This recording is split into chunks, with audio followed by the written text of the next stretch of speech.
There is an unmistakable look that two people have when they're in love with each other. This unmistakable look was on the faces of these men. They had the inclination and the instinct to preserve a memento of the love they felt for one another, but they had to keep it completely hidden for it to survive. I can look at these photos day after day and look at them from the love aspect, look at it from an artistic aspect, but at the end of the day, it always goes back to the look of the two people, and you just want to know, what that story was.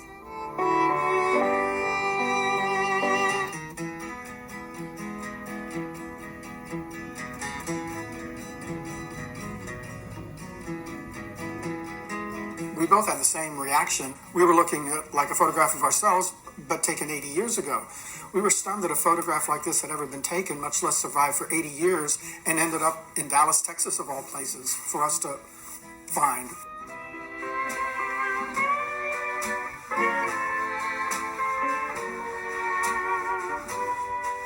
Over, I would say, 5 years, we accumulated about 400 or 500 photos, and at that point, individually, we decided, oh my gosh, we're collecting photos. And we started putting them in albums. We started giving them a better home to take care of them. Neal and I have been together for 30 years, and in that 30 years, the world around us has changed considerably for the better. In 2003, in the state of Texas, for the first time, we were no longer criminals in our own home. In 2006, we were able to become legally married. It was kind of easy to think that we were something new in the world as a couple, as a loving couple, as a married couple. And what this collection has taught us is that there isn't anything new about us. We have that wonderful photograph of the young couple holding the sign that says, "Not married but willing to be." That's an astonishing photograph to have been taken 120 years ago.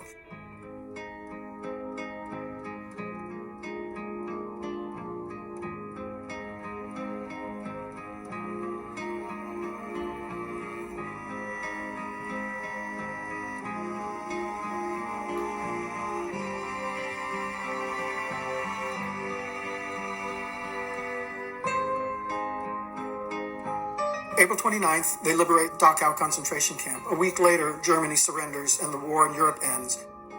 And a couple of days or weeks after that, they're in the Alps, wearing rings, taking a picture of themselves embracing in the snow. And he's actually pointing at the ring on the other's finger. John had taken these photographs. After the war was over, he went home and unfortunately had muscular dystrophy and ended up being confined to a wheelchair for the rest of his life. So he had all of these photographs of him and his boyfriend together during World War II. He kept them hidden in a shoebox, and we know for a fact that he used to take them out and just look at them and remember the time that they had together.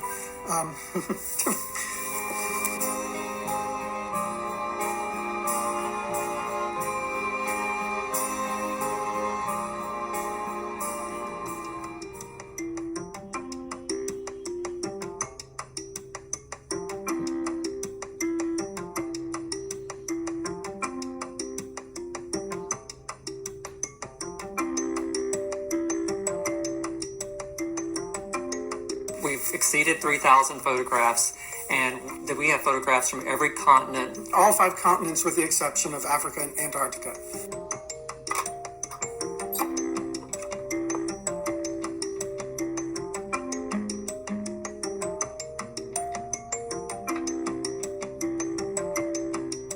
You could buy an apartment in New York with it. We're not wealthy. We were just dedicated to this, and we'd rather have a good photograph than a good car.